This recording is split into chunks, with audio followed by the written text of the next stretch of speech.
ఈ వీడియోలో మనం ఇంటిగ్రేషన్ అనే చాప్టర్ నుంచి మరొక 7 మార్క్స్ ఇంపార్టెంట్ క్వశ్చన్ గురించి డిస్కస్ చేయబోతున్నాం. సో క్వశ్చన్ చూడనా, ఈ క్వశ్చన్ చాలా ఇంపార్టెంట్. అంతేకాదు ఈ క్వశ్చన్ మీకు చాలాసార్లు ఎగ్జామినేషన్స్లో వచ్చింది, అర్థమైంది కదా. సో సాధారణంగా మనకి ఇంతకుముందు క్వశ్చన్స్లో ఏంటంటే సైన్ ఎక్స్ కాస్ ఎక్స్ మాత్రం ఉండేవి. సో అలా ఉంటే మనం చాలా కొంచెం ఈజీగా సాల్వ్ చేయగలం. బట్ ఈ క్వశ్చన్స్కి అలా కాదు.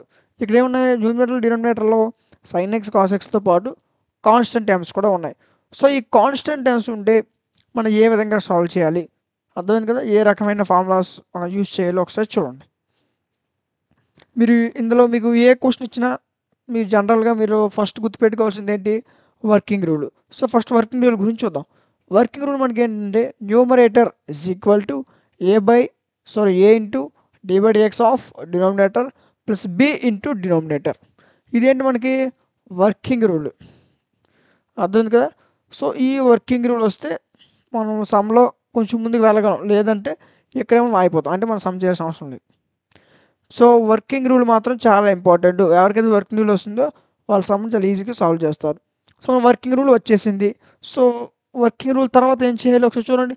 న్యూమరేటర్ ప్లేస్లో న్యూమరేటర్ వాల్యూ రాస్తాం, is equal to a into d by dx of denominator ప్లేస్లో డినామినేటర్ వాల్యూ రాస్తాం ప్లస్ బి ఇంటూ డినామినేటర్ ప్లేస్లో డినామినేటర్ వాల్యూ రాసాం. అర్థంకి నేను చెప్పేది ఓకే. నెక్స్ట్ ఇప్పుడు ఏం చేస్తాం, ఈ స్టెప్ యాస్టీజ్ రాసుకుంటాం. ఏ d by dx it means derivative. దీని డెరివేటివ్, దీనికి డెరివేటివ్, ఈ టర్మ్ కదా డెరివేటివ్. సో దీనికి డెరివేటివ్ చేయండి. Cos x derivative sine x కాదు, మైనస్ సైన్ ఎక్స్, అర్థమైంది కదా. Minus sine x plus sine x derivative cos x, అర్థమైంది కదా. Cos x derivative sine x derivative cos x, అంతేనా. ప్లస్ 1 ప్లస్ బి ఇంటూ ఈ term మొత్తం as it is రాసుకున్నాం. మరి ఎక్కడ మార్చాల్సిన అవసరం లేదు. ఏం చేస్తాం, ఓన్లీ ఈ టర్మ్ని డి బై డిఎక్స్ అంటే ఏం చేయాలి, డెరివేటివ్ చేయాలి. సో దీన్ని డెరివేటివ్ చేస్తాను. కాస్ ఎక్స్ అంటే minus sine x plus sine X అంటే కాస్ ఎక్స్ ప్లస్ 1, మిగతా టర్మ్ అంతా యాస్టీజ్గా రాసుకున్నాను, అర్థమైంది కదా. ఇప్పుడు నాకు దీన్ని ఏదైతే మనం ఇప్పుడు రాసుకున్నాం కదా, ఇప్పుడు డెరివేటివ్ చేస్తే వచ్చింది కదా, ఈ ఈక్వేషన్ నేను దీన్ని ఈక్వేషన్ నెంబర్ 1 అనుకున్నా. దీన్ని ఈక్వేషన్ నెంబర్ 1 అయితే ఏదైతే ఈక్వేషన్ నెంబర్ 1 వచ్చిందో దీంట్లో cos x coefficients, sine x coefficients, constant terms ఉంటే కాన్స్టెంట్స్, ఈ మూడింటిని సపరేట్ చేసుకున్నా. So first cos x coefficients తీసుకుందాం. ఇందులో కాస్ ఎక్స్ కోఫిషియెంట్ ఏమున్నాయి, ఏ లేదంటే 1. సో 1 ఇజ్ ఈక్వల్ టు ఎక్కడే ఉంది కాస్ ఎక్స్ కోఫిషియెంట్ ఏ, అంతే కదా. సో అంటే ఏ లేదంటే 1 ఉన్నట్టు, 1 ఇంటూ ఏ కదా. సో ఏ ప్లస్ ఇక్కడ కాస్ ఎక్స్ కోఫిషియెంట్ ఏముంది బి, అంటే 1 ఇంటూ బి అంటే ఏమైనట్టు, ఇక్కడ ఏ ఇక్కడ బి ఉంది. సో కాస్ ఎక్స్ కోఫిషియెంట్ ఏంటి, 1 is equal to a plus b. దీనిని ఏం చేయాలి, 0కి ఈక్వల్ చేయాలి. 0కి ఈక్వల్ చేయాలంటే ఏం చేయాలి, ఆ వాల్యూనైనా ఇటు తీసుకురావాలి, లేదా ఈ వాల్యూ అయినా అటు తీసుకువెళ్ళాలి. ఎక్కడ అక్కడ ఉంటే 0కి ఈక్వల్ కాదు, బట్ సారీ ఎక్కడ అక్కడ ఉంటే 0 వాల్యూ ఎక్కడ అక్కడ ఉంటే ఇది ఏదైతే ఈక్వేషన్ ఇది 0కి ఈక్వల్ అవ్వదు. సో దీన్ని 0కి నేను ఈక్వల్ చేయాలి అంటే అదైనా ఇటు రావాలి, లేదా ఇదైనా అటు పోవాలి. సో ఫస్ట్ నేను ఏం చేశాను, ఈ 1 ఇటు తీసుకెళ్ళిపోయాను, ప్లస్ 1 ఇటు వస్తే మైనస్ అయిపోయింది. So a plus b minus 1 is equal to 0. ఇది ఈక్వేషన్ నెంబర్ 2 అనుకున్నాం. ఇప్పుడు ఏం చేసాం, కాస్ ఎక్స్ కోఫిషియెంట్స్ చేస్తే ఈక్వేషన్ నెంబర్ 2 వచ్చింది. బట్ నెక్స్ట్ సైన్ ఎక్స్ కోఫిషియెంట్స్ చేయండి. సైన్ ఎక్స్ కోఫిషియెంట్ ఏముంది 3. సో 3 ఇక్కడ సైన్ ఎక్స్ కోఫిషియెంట్ ఏముంది 1 అంటే మైనస్ 1 ఇంటూ ఏ మైనస్ ఏ ప్లస్ ఇక్కడ ఏముంది plus B.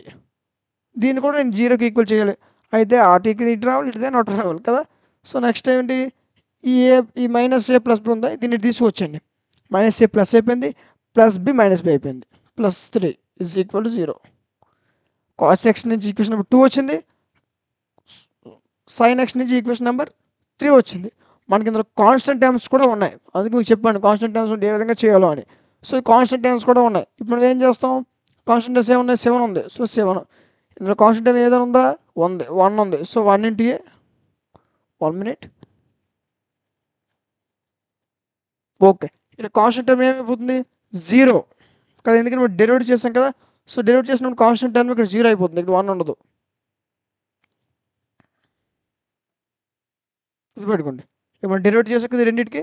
So derivative of constant term derivative చేస్తే 0 అయిపోతుంది, అర్థమైందా. సో ఇక్కడ 1 లేదు. ఓకే.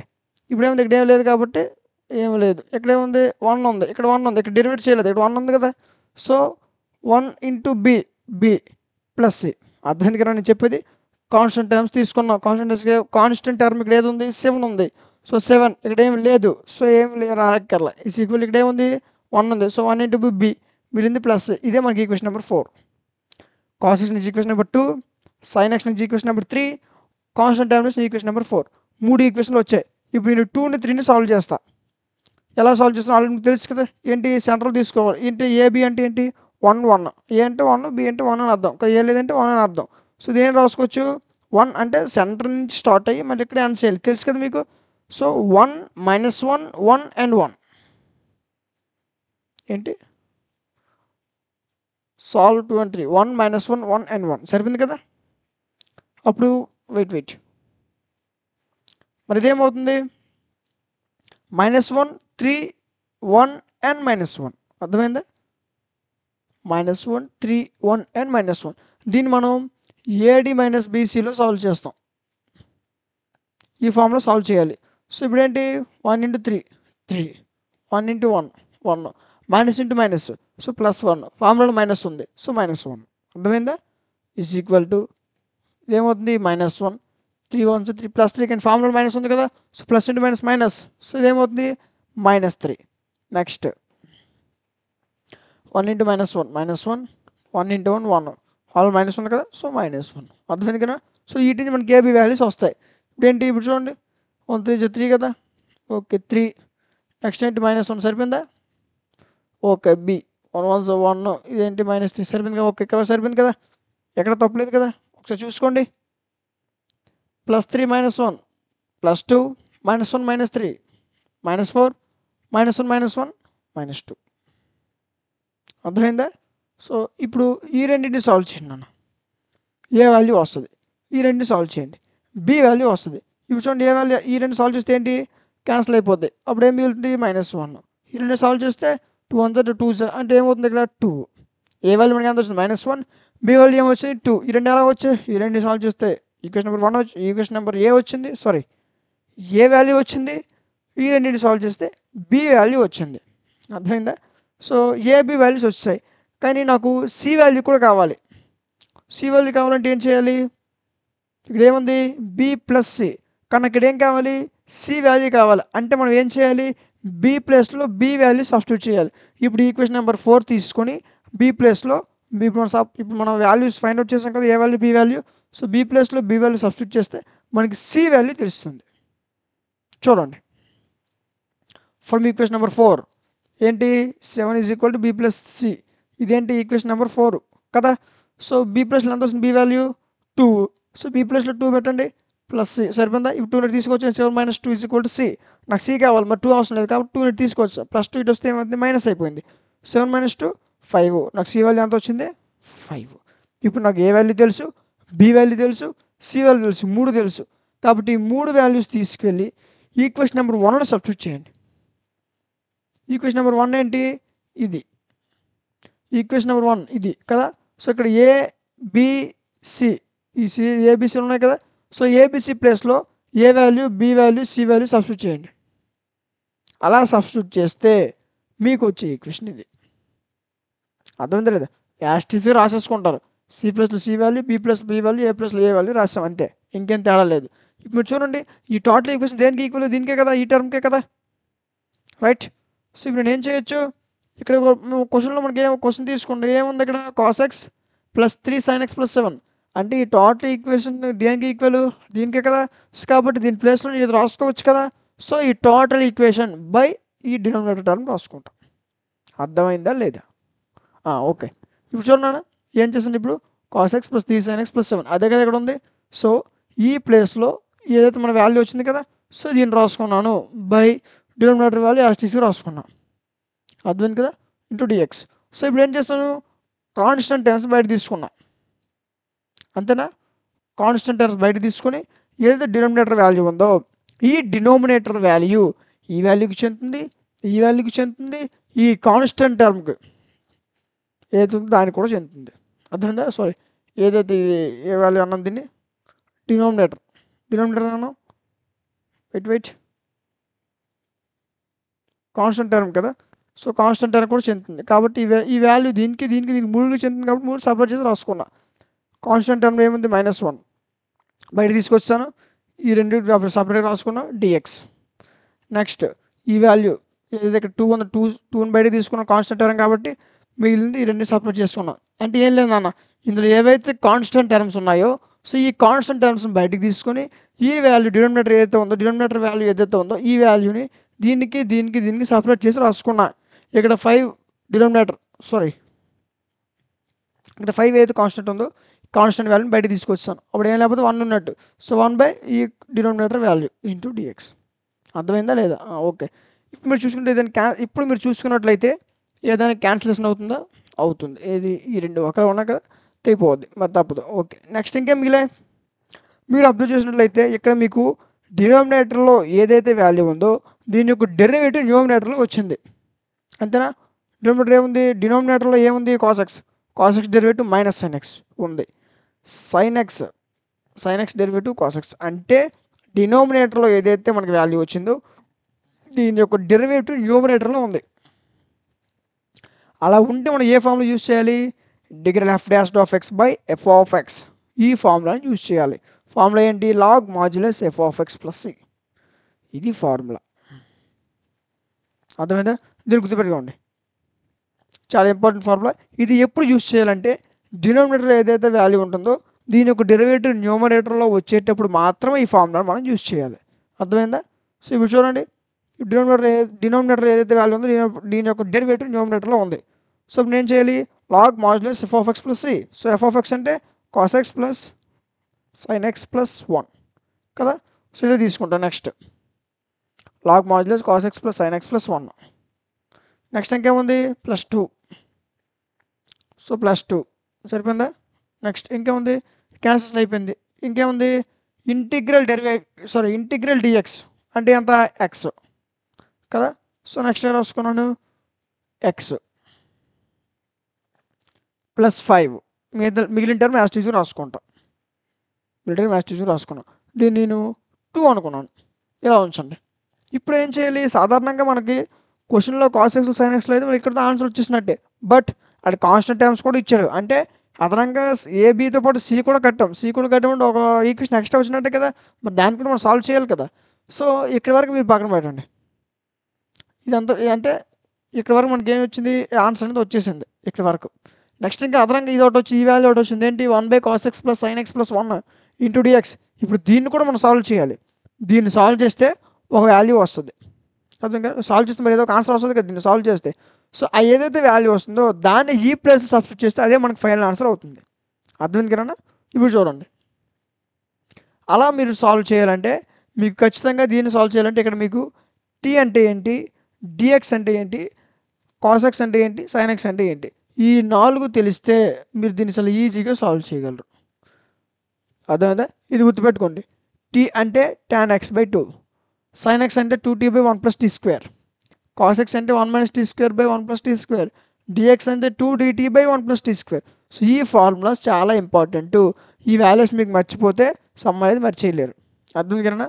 సో మీకు ఇక్కడ ఒక స్టెప్ వచ్చింది కదా, దీన్ని సాల్వ్ చేయాలంటే మీకు 4 ఫార్ములాస్ వచ్చి ఉండాలి. సో మీకు వస్తే ఈజీగా సాల్వ్ చేయొచ్చు. ఇప్పుడు చూడండి, ఇక్కడ నెక్స్ట్ ఈ ఫార్ములాస్ ఇందులో సబ్స్టిట్యూట్ చేయండి. 1 ఇంటూ dx అంటే ఏంటి? ఇది dx. 1 అంటే ఎంత? dx. సో ఈ 1 ప్లస్ రాయాలి, dx వల్ల రాయాలి. dx అంటే ఎంత? 2dt/1 + t². సో అదే రాస్తాను, 2dt/1 + t² by cos x. cos x అంటే 1 - t²/1 + t² రాస్తాను. ప్లస్ sin x అంటే 2t/1 + t². అదే రాస్తాను, +1. అర్థం కదా? ఇప్పుడు ఏం చేశాను? 2 కాన్స్టెంట్ టర్మ్ బయటికి తీసుకొచ్చాను. మిగిలిన టర్మ్ యాజ్ టీజ్గా రాసుకున్నా. బై ఈ రెండింటి నుంచి 1 + t² కామన్ తీసుకున్నాను. 1 + t² ఆల్సియం తీసుకున్నా. అప్పుడు నాకేమవుతుంది? 1 ఇంటూ t². సో అప్పుడు ఏమవుతుంది? 1 ఇంటూ t² సరిపోయింది. 1 - t² సరిపోయిందా? Next 2t plus 1 into 1 t² into 1 t² సరిపోయిందా? ఇప్పుడు నెక్స్ట్ ఏం చేశాను? 1 + t² 1 + t² క్యాన్సిల్ అయిపోయింది. సో మిగిలిన టర్మ్ ఏంటి? dt/ చూడండి, t² + t² - t² క్యాన్సిల్. ఇంకేం మిగిలింది? 2t మిగిలింది. So TT 1 + 1 2. అది మిగిలిన దీని నుంచి మనకి ఏమొచ్చింది, ఈ వాల్యూ వచ్చింది. ఇప్పుడు ఈ 2t + 2 ఉంది కదా, సో దీన్ని నేను ఏమని రాసుకున్నానంటే 2 × t + 1 అని రాసుకున్నాను. దీన్ని సాల్వ్ చేస్తే ఏమొస్తుంది, 2 × t 2t, 2 × 1 2, 2t + 2 ఇదే కదా మనకు ఉంది ఇక్కడ. సో దీని ప్లేస్లో నేను ఏమని రాసుకున్నాను, 2 × t + 1 అని రాసుకున్నాను దీన్ని. అర్థమైందా? ఇప్పుడు నెక్స్ట్ అప్పుడు ఏమవుతుంది, 2 క్యాన్సల్స్ అయిపోతుంది. అప్పుడు dt/t + 1 మిగులుతుంది. t అంటే మనం ఆల్రెడీ ఇంతకుముందు ఏమనుకున్నాం, ఇక్కడ tan x/2, కానీ ఇక్కడ ఏమో చేయదు, tan x/2 అనేది రాయకూడదు. ఎందుకు అంటే ఏంటిది, f'(x/f(x)లో ఉంది, f'(x/f(x)లో ఉంది. అంటే ఏంటి మనకి formula, log modulus f(x) + c కదా. సో దాని బదులు ఆ ప్రకారం ఏదైనా ఏమని రాసుకోవచ్చు, t + 1ని log modulus f(x) + c. So log modulus f(x) అంటే t + 1, సో t + 1 + c. అర్థమైందా? ఓకే. లాగ్ ఇప్పుడు t అంటే ఏంటి, మనం ముందు ఏం తీసుకున్నాం, tan x/2. ఇప్పుడు tan x/2 మనం రాయాలి. చాలామంది ఇక్కడే t ప్లేస్లో tan x/2 రాసేస్తున్నారు. అప్పుడు మనకి ఆన్సర్ అనేది కరెక్ట్గా రాదు కదా. సో ఇదేంటి, ఇది గుర్తుపెట్టుకోండి, ఏ రూపంలో ఉంది, ఇది ఇది f(x) అనుకుంటే దీని ఒక డెరివేటివ్లో ఉంది. అంటే ఇది f'(x/f(x) రూపంలో ఉంది. ఫార్ములా ఏంటి, ఫార్ములా ఏంటి, log modulus f(x) + c. So log modulus f(x) అంటే ఎంత, t + 1, so t + 1 + c. So ఇప్పుడు t అంటే ఏంటి, tan x/2. ఇప్పుడు సబ్స్టిట్యూట్ చేసాం దీన్ని, tan x/2. So tan x/2 + 1. అర్థమైంది కదా. ఇంకేమైనా మిగిలింది మనకి, +c మిగిలింది. ఇదే మనకి సాల్వ్ చేస్తే వచ్చే ఆన్సర్. ఇప్పుడు దీన్ని తీసుకెళ్ళి మనం ఎక్కడ సబ్స్టిట్యూట్ చేయాలి చూడండి. దీన్ని తీసుకెళ్ళి మనం ఎక్కడ సబ్స్టిట్యూట్ చేయాలి, ఇప్పుడు దీన్ని సాల్వ్ చేస్తాను కదా మనకి ఆన్సర్ వచ్చింది. సో ఈ మొత్తం యాస్టీస్గా రాసుకొని ఈ ప్లేస్లో వచ్చే ఆన్సర్ని సబ్స్టిట్యూట్ చేస్తే సరిపోతుంది, అదే ఫైనల్ ఆన్సర్ అవుతుంది. అర్థమైంది కదా. సో మిగిలిన టర్మ్ మొత్తం యాస్టీస్గా రాసుకున్నాను. ఈ ప్లేస్లో దీన్ని సాల్వ్ చేస్తే నాకు ఏదైతే ఆన్సర్ వచ్చిందో దాన్ని ఆ ప్లేస్లో రాశాను, అంతే. మిగతాదంతా యాస్టీస్గా రాసుకున్నాను. అర్థమైందా లేదా. సో కొంచెం కాంప్లికేటెడ్గా ఉంటుంది. మరొకసారి ఎక్స్ప్లెయిన్ చేసేస్తే ఒకసారి చూడండి. First working rule important. Working రూల్లో న్యూమరేటర్ ప్లేస్లో న్యూమరేటర్ని, డినామినేటర్ ప్లేస్లో డినామినేటర్ వాల్యూని రాసాం. నెక్స్ట్ డెరివేటివ్ చేయమన్నాడు, d/dx ఆఫ్ ఈ వాల్యూ ఉంది. సో దీనిని డెరివేటివ్ చేసావు, ఈ విధంగా వస్తుంది. దీంట్లో నుంచి నేను ఏం చేశాను, cos x sin x constant term తీసుకున్నాను. మూడింటి నుంచి 3 ఈక్వేషన్లు వచ్చాయి. 2ని 3ని సాల్వ్ చేశాను, ఏబి వాల్యూస్ వచ్చాయి. నాకు సి కూడా కావాలి. సో బి వాల్యూ తీసుకెళ్ళి ఈక్వేషన్ నెంబర్ 4లో పెడితే సి వాల్యూ కూడా వచ్చింది. సో ఈ మూడు ఏబిసి వాల్యూస్ ఏవైతే ఉన్నాయో ఈ మూడింటిని తీసుకెళ్ళి ఈక్వేషన్ నెంబర్ 1లో సబ్స్టిట్యూట్ చేశాను. ఇప్పుడు నాకు వచ్చిన ఈక్వేషన్ ఇది. సో ఇది మొత్తం దేనికి equal, cos x + 3 sin x + 7కి ఈక్వెల్. సో మరి దీని ప్లేస్ ఇది రాసుకోవచ్చు కదా, రాసుకోవచ్చు లేదా. సో రాసుకోవచ్చు, కాబట్టి దీని ప్లేస్లో ఇది రాసుకున్నాను. బై డినామినేటర్ టర్మ్ యాస్టీస్గా రాసుకున్నాను. అర్థమైంది కదా. Into dx. ఇప్పుడు ఏంటి, కాన్స్టెంట్ టర్మ్స్ బయటికి తీసుకొని ఈ డినామినేటర్ ఉన్న వాల్యూ ఈ వాల్యూకి చెందుతుంది, ఈ వాల్యూకి చెందుతుంది, కాన్స్టెంట్ టర్మ్స్ కూడా చెందుతుంది. సో మూడింటికి సపరేట్ చేసి రాసుకున్నాం. అర్థమైందా. సో ఇది క్యాన్సిలేషన్ అయిపోయింది. ఇదేంటి, డినామినేటర్లో ఉన్న వాల్యూ న్యూమినేటర్లో ఉంది. అయితే మనం ఏం చేయాలి, ఈ ఫార్ములాని యూజ్ చేయాలి. యూజ్ చేస్తే మనకు వచ్చేది ఇది. అర్థమైందా. సో అదనంగా మనకి ఇక్కడ ఏముంది, integral 1/cos x + sin x + 1 ఉంది. అంటే మనం ఏంటి, దీన్ని కూడా సాల్వ్ చేయాలి. సో దీన్ని సాల్వ్ చేయాలంటే మనకి ఏం తెలిసి ఉండాలి, t sin x cos x dx values తెలిసి ఉండాలి. సో ఇవి తెలిస్తే ఏం చేయాలి, ఇవి తెలిసిన తర్వాత ఈ వాల్యూలు సబ్స్టిట్యూట్ చేసేస్తాం. అర్థమైంది కదా. సో ఇవి ఒక్కటి మీరు ఏం చేయాలంటే ఈ సమ్లో ఈ 4 వాల్యూస్ స్టార్టింగ్లో వర్కింగ్ రూల్ ఈ 2 గుర్తుంటే మీరు సమ్ ఎక్కడ తప్పు చేయరు. అర్థమైందా. సో ఇప్పుడు ఈ వాల్యూస్ గుర్తుపెట్టుకోండి, చాలా ఇంపార్టెంట్. ఇప్పుడు ఏం చేస్తావు, ఈ విధంగా సబ్స్టిట్యూట్ చేసేస్తావు, ఇలా వస్తుంది. ఎల్సిఎం తీసుకుంటావు, క్యాన్సిలేషన్ జరుగుతుంది. నెక్స్ట్ స్టెప్ అర్థమైంది కదా. ఫైనల్గా ఏంటి, ఇదేంటి f'(x/f(x)లో ఉంది, అంటే log modulus f(x + c). So f(x) అంటే ఎంత, t + 1. So log modulus t+1 + c. ఇప్పుడు t అంటే ఏంటి? tan x/2. సో ఇది మనకు వచ్చిన ఫైనల్ ఆన్సర్. సో ఇప్పుడు దీన్ని తీసుకెళ్ళి మనం ఏం చేస్తాను, దీన్ని సాల్వ్ చేస్తేనే కదా మనకి ఆన్సర్ వచ్చింది. సో ఇది మొత్తం యాజ్ టీజ్గా రాసుకొని ఈ ప్లేస్లో దీని యొక్క వాల్యూ, ఇది సాల్వ్ చేస్తే మనకి ఏదైతే వాల్యూ వచ్చిందో దీన్ని సబ్స్టిట్యూట్ చేశా ఆ ప్లేస్లో, మీదంతా యాజ్ టీజ్గా రాసుకోండి. అర్థమైంది కదా? సో ఈ విధంగా చేస్తే మనకి ఆన్సర్ అనేది పర్ఫెక్ట్గా వస్తుంది. మీరు ఎక్కడ ఎక్కువ డిస్టర్బ్ అవుతారు, ఎక్కడ మీకు కన్ఫ్యూజ్గా ఉంటుందంటే ఈ టీలు, సైన్ ఎక్స్లు, కాస్ ఎక్స్లు సబ్స్టిట్యూట్ చేసిన దగ్గర, ఇంకా స్టార్టింగ్లో వర్కింగ్ రూల్, ఈ రెండింటిని మీరు పర్ఫెక్ట్గా నేర్చుకుంటే మీరు క్వశ్చన్ అనేది చాలా ఈజీగా సాల్వ్ చేస్తారు. అర్థమైంది కదా? సో ఇప్పుడు ఈ క్వశ్చన్ చేస్తారు కదా, ఇంకొక సమ్ మీకు వర్క్ కింద ఇస్తాను చూడండి. ఇప్పుడు చేసింది కదా, ఈ సమ్ మీరు వర్క్ చేయండి. అర్థమైంది కదా? సో జెన్యున్గా చేయండి. ఇందులో మీకు ఏమైనా డౌట్స్ ఉంటే కామెంట్ సెక్షన్లో తెలియచేయండి. ఖచ్చితంగా మీ కామెంట్స్కి రిప్లై ఇవ్వడం జరుగుతుంది. సో చూడండి, మీరు కరెక్ట్గా అబ్జర్వ్ చేస్తే ఈ సమ్ము, ఇప్పుడు మనం చేసిన సమ్ము, రెండు సమ్ము ఒకే మోడలు. అర్థమైందా? ప్లస్ కాసు సైన్లో కొంచెం ప్లేస్ మారింది అంతే. ఈ రెండు సమ్ము ఒకటే మోడల్ కదా. సో మీరు ఈ సమ్ మీకు పర్ఫెక్ట్గా అర్థమైంది కదా. ఈ సమ్ మీరు చేయండి. ఈ సమ్ మీరు చేస్తే మీకు ఎంతవరకు అర్థమైంది, మీరు అంతవరకు నేర్చుకున్నారు మీకు తెలుస్తుంది. అర్థమైంది కదా.